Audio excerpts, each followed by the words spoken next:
दोस्तों, मैं बलवंत सिंह मांडला आज आपके लिए 9th क्लास का चैप्टर 2 गुलिवर इन लिलीपुट पार्ट फर्स्ट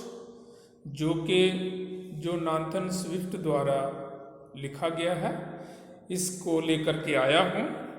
आओ इसके बारे में थोड़ा जानें। जो Nathan Swift who was born in 1667 and died 1745, Anglo-Irish starist, is considered as one of the greatest masters of English prose. His many pamphlets, prose, letters, and poetry are all marked by highly effective and economical language. Economical language का जहाँ अर्थ है कि बहुत सारा थोड़े में लिख देना, मीन गागर में सागर कर देना। Swift was born in Dublin and educated eight Trinity college in that city. He obtained employment in England in 1689 as secretary to the diplomat and writer Sir William Temple. He wrote about politics, literature, and human society. Gulliver's Travel, 1726, Swift's masterpiece, is commonly considered as a children's story, but as originally intended as a story on mankind. आओ थोड़ा और चलिए इसके बारे में, थोड़ा इसकी भूमिका पर देखें। Gulliver the captain of the English ship gets shipwrecked in Atlantic and is thrown up on the island of Lilliput, inhabited by the race of little people not more than 6 inches tall. Gulliver अंग्रेजी जहाज का एक कप्तान, जिसका जहाज दुर्घटनाग्रस्त हो जाता है अटलांटिक में और उसे लिलीपुट के आइलैंड पर फेंक देता है. इनहैबिटेंट जो लिलीपुट थे वो लोग थे, एक नस्ल थी जिनका कद 6 इंच से ज़्यादा नहीं था. He is tied up and made prisoner by the Lilliputians. वो लिलीपुटियन द्वारा बंदी बनाया जाता है और वहाँ पे उसे बांध दिया जाता है. But later they came to trust him and set him free.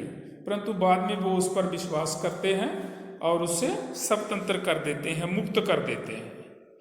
चलिए रीडिंग करते हैं इसकी. One morning 2 weeks later I have obtained my freedom. एक सुबह 2 हफ्ते के बाद जब मैं स्वतंत्र हो चुका था, Reldresal the chief secretary for private affairs came to my house attended only by one servant. Reldresal जो निजी कामों का मुख्य सचिव था, वो मेरे घर एक नौकर के साथ आया. He wanted to have private conversations with me. वो मेरे साथ निजी वार्तालाप करना चाहता था. Because he had been sent by the emperor to discuss with me some important problems of the states. क्योंकि उसे राजा द्वारा भेजा गया था मेरे पास स्टेट की, राज्य की कुछ इम्पॉर्टेंट जो महत्वपूर्ण समस्याएं थी उनकी चर्चा करने के लिए. I received him with honour. मैंने उसे बड़े मान सम्मान के साथ लिया. And offered to lie down so that he could conveniently speak to me. और मैंने उसका मान सम्मान करते हुए उसका स्वागत किया और पेशकश की कि वो आसानी से लेट जाए, लेटने के लिए कहा ताकि उसे मेरे साथ बातचीत करते हुए आसानी हो. But he prefer to let me hold him in my hand during our conversations. परंतु उसने इसमें सुविधा बताई कि बातचीत करते समय मैं उसे अपने हाथ पर पकड़ के रखूं. He congratulated me on my freedom. उसने मेरी स्वतंत्रता पर मुझे बधाई दी एंड एडेड और कहा that I had obtained it so soon partly, और कहा कि मुझे जो स्वतंत्रता इसलिए जल्दी मिली है on the account of many difficulty internal and external problems, क्योंकि that faced the state just then, कि उस समय जो अंदरूनी और बैरूनी समस्या जो थी वो राज्य सफ़र कर रहा था, उसे मुश्किलातें आ रही थी, और इसलिए मुझे जो स्वतंत्रता थी इसी अकाउंट पे वो मिली। इट वॉज थाट, ये विचार किया गया that if I was released, कि अगर मुझे छोड़ दिया जाता है, I might be of help to the state in solving them, कि मैं राज्य की समस्याओं का समाधान उनके लिए कर सकता हूँ। Ralph Dressel told me that Lilliputian were divided into two parties called high heels and low heels. Ralph Dressel ने मुझे बताया कि लिलीपुटियंस दो गुटों में दलों में बंटे हुए हैं, जिनका नाम हाई हील्स और लो हील्स है। According to the high or low heels of their shoes, mean high heel और लो हील उनके जूतों से उनकी जो पहचान थी कि एक ऊंची एड़ी वाले और एक नीची एड़ी वाले जूते पहनते थे। ये दोनों का which distinguish one party from the other, जो एक पार्टी से दूसरी पार्टी का अंतर दिखाती थी। मीन दोनों दल जो थे उनमें ये अंतर था कि एक पार्टी जो थी, एक जो दल था वो ऊंची एड़ी वाले जूते पहनता था, और दूसरा दल जो था वो नीचे एड़ी वाले जूते पहनता था। They opposed each other bitterly, वह एक दूसरे का कड़ा विरोध करते, and hated each other so much that the member of one party would hardly eat drink और talk with those of the other. वह एक दूसरे से कड़ा विरोध करते और इतनी नफरत करते कि बड़ी मुश्किल से एक दल का जो सदस्य है वो दूसरे दल के साथ ना खाता था, पीता था, और ना ही कोई बातचीत करता था। Although the high heels were more in numbers than the low heels, हालांकि हाई हील वाले जो थे वो संख्या में लो हील से ज़्यादा थे। His majesty the emperor was in favour of the low heels, जहाँ अपना जो राजा था, सम्राट था, वो लो हील्स की फेवर में था, पक्ष में था। And himself bore low heels only, और स्वयं भी वो लो हील ही पहनता था। मीन लो हील्स नीची एड़ी वाले जो जूते थे वो पहनता था। So the government was in their hands now, अब गवर्नमेंट, इसलिए गवर्नमेंट इनके हाथ में थी। Reldresal himself was a member of the low heel party, Reldresal स्वयं भी लो हील पार्टी का एक सदस्य था। मीन दे फियर्ड, उन्हें भय था, however that the young prince was sympathetic to the high heels, उन्हें भय था कि कहीं ये जो युवा राजकुमार है इसका जो सहानुभूति है वो हाई हील के साथ है। एट लीस्ट फिर भी इट वॉज क्लियर, ये साफ था, that one of his heels was higher than the other, कि उसकी एक एड़ी जो थी वो दूसरी एड़ी से ऊंची थी। And gave him all limp in his walking, और उसे चलने में लंगड़ापन दिखाती थी। मीन लंगड़ा होकर के वो चलता था, क्योंकि उसने जो जूते पहन रखे थे, एक हाई हील थी, एक ऊंची एड़ी वाली और एक लो हील वाली, उसने जो जूता था वो पहन रखा था। To add to their problems, उनकी समस्याओं का और भी ऐड करने के लिए, they now had to face a great external danger, अब उनको बाहर से भी बैरूनी खतरा था, बाहर से भी खतरा था। The country was threatened with an invasion from Blefuscu, अब देश को ब्लू सफको से आक्रमण की धमकी मिल चुकी थी, चेतावनी मिल चुकी थी। विच ड्रेसल टोल्ड मी, जो ड्रेसल ने मुझे बताया। By the great empire of the universe, जो ब्रह्मांड का सबसे दूसरा बड़ा वो साम्राज्य था। एज पर माई रिपोर्ट, जहाँ तक मेरी रिपोर्ट थी, that there were other religions in the world inhabited by man like himself, जहाँ तक उसने बताया कि इस संसार में और भी कुछ ऐसे खित्ते हैं, जगह हैं जिन पर मेरे जैसे लोग जो हैं वो बसते हैं, रहते हैं। ही हार्डली बिलीव इट, उसे इस पर विश्वास नहीं हुआ। According to their scientist and historians, Lilliput and Blefuscu were the two great regions of the universe. अतः उनके इतिहासकारों और वैज्ञानिकों के मुताबिक ब्लू स्कफ और लिलीपुट ये दो बड़े ब्रह्मांड के साम्राज्य थे। These mighty powers had been engaged in bloody war for 36 moons. ये दोनों ही ताकतें एक दूसरे के साथ खूनी युद्ध में 3 सालों से व्यस्त थी। 3 सालों से ये दोनों ही महाशक्तियाँ एक दूसरे के साथ खूनी युद्ध में व्यस्त थी। The war began about a question of religious principle. युद्ध एक धार्मिक सिद्धांत को लेकर के आरंभ हुआ, namely whether one should break an egg at the bigger end और एट द स्मॉलर एंड। युद्ध किसके लिए था कि किसी को अंडे को बड़ी तरफ से फोड़ना चाहिए या छोटी तरफ से फोड़ना चाहिए। Mean bigger end of the egg और lower end of the egg. Mean अंडे को किस तरफ से तोड़ना है, बड़ी तरफ से या छोटी तरफ से।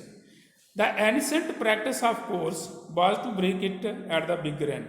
जो प्राचीन सिद्धांत था, प्रैक्टिस थी, प्रथा थी, वो बड़े तरफ से फोड़ने की थी।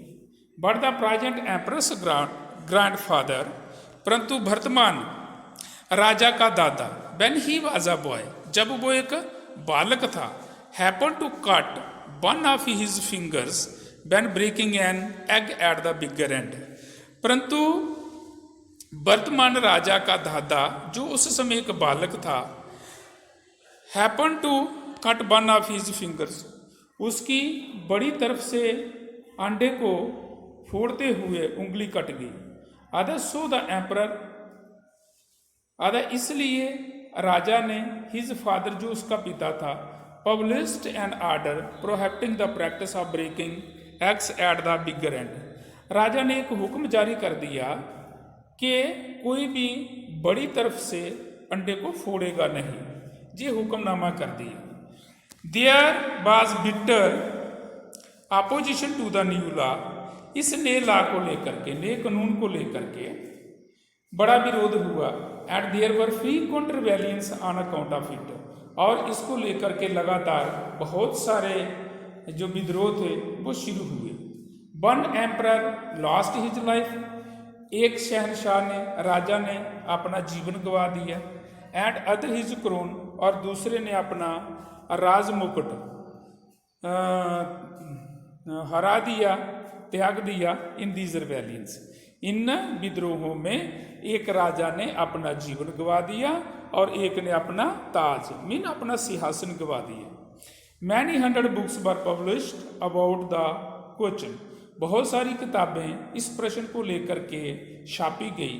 But people were prohibited from reading the books of big Indians. परंतु लोगों को मना किया गया कि वो बिग इंडियंस की किताबों को ना पढ़े। एट लीस्ट, कम से कम 11,000 people suffer death at various times. 11,000 लोगों की मृत्यु जो थी वो समय समय पर हुई। Because they prefer death to honour, क्योंकि वो डेथ को प्रेफर करते थे देन डिसऑनर, कि अपने मान सम्मान की रक्षा के लिए वो मृत्यु को चुनते थे। Many rebels escaped to Blefuscu. बहुत सारे जो विद्रोही थे वो ब्ले फुस्कू में भाग गए। The emperor of Blefuscu gave them his sympathy and encouragement. Blefuscu का जो राजा था उसने उन्हें प्रोत्साहन दिया और हमदर्दी भी जतलाई। Thus interfering in the internal affairs of Lilliputian, और इस तरह से उसने लिलीपुटिन के काम काजों में इंटरफियर किया। He frequently charged the Lilliputian emperor with causing a division in religion by encouraging people to disobey a basic teaching of their ancient religions. उसने बारंबार लगातार जे लिलीपुटिन के राजा पर आरोप लगाए विद ए काजिंग डिवीजन, कि उसने जो डिवीजन जो है, जो विभाजन रिलीजन को लेकर के डिवीजन किया है, विभाजन किया है, in religion by encouraging people to disobey, और लोगों को ये बताया कि आप इसको इसकी अवज्ञा करें, इस प्रिंसिपल को, ये जो सिद्धांत है इसकी अवज्ञा करें, आप इसको ना माने।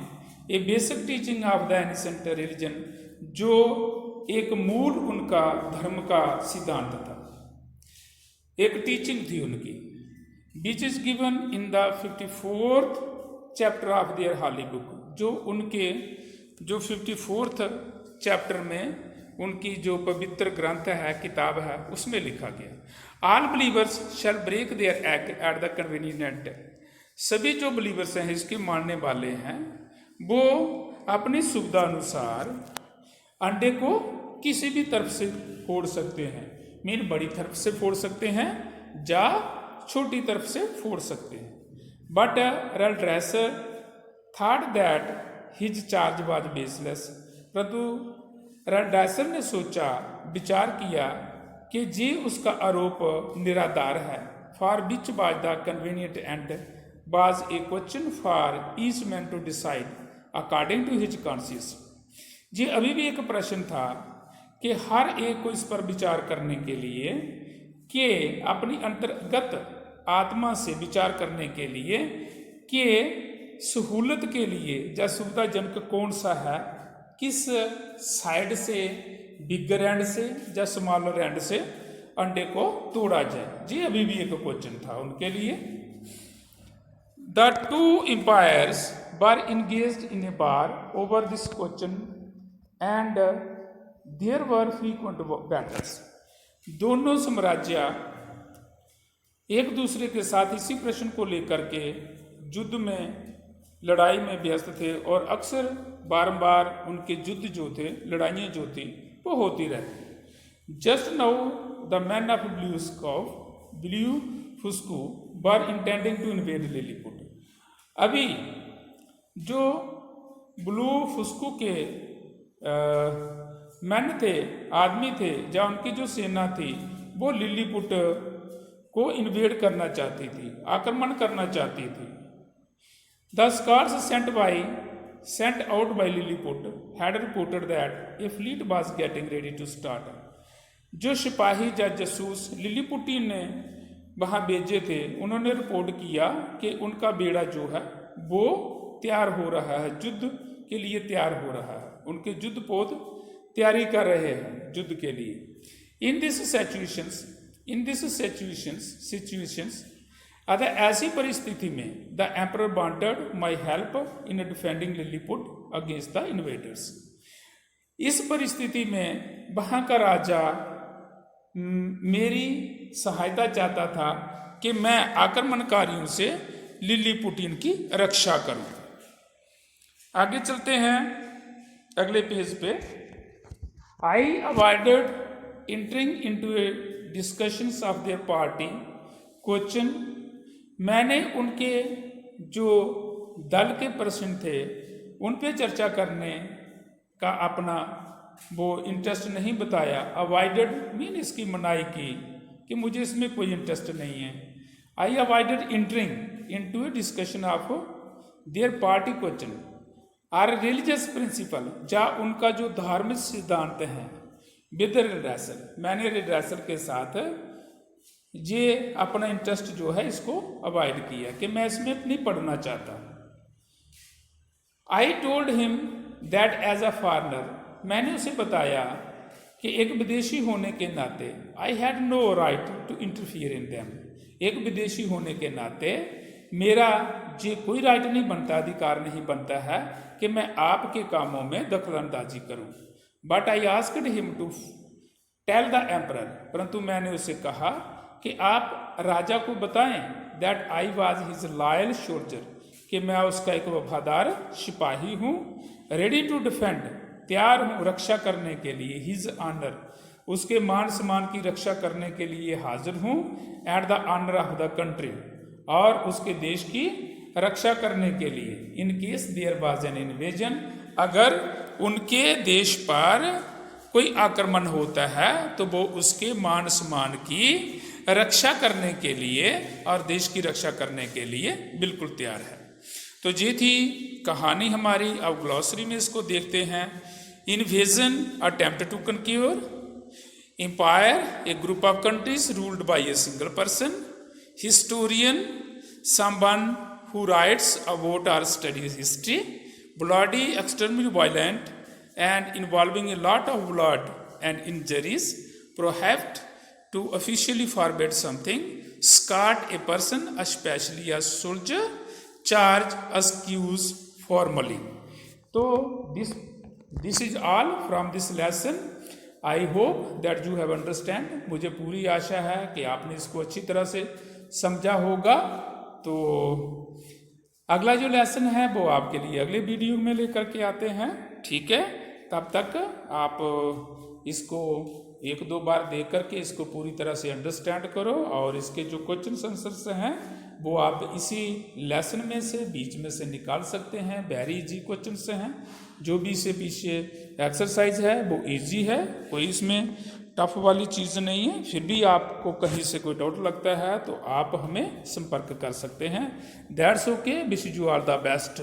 इस वीडियो को आप शेयर कीजिए, लाइक कीजिए और आगे भी इसको follow. Thank you very much and have a good day.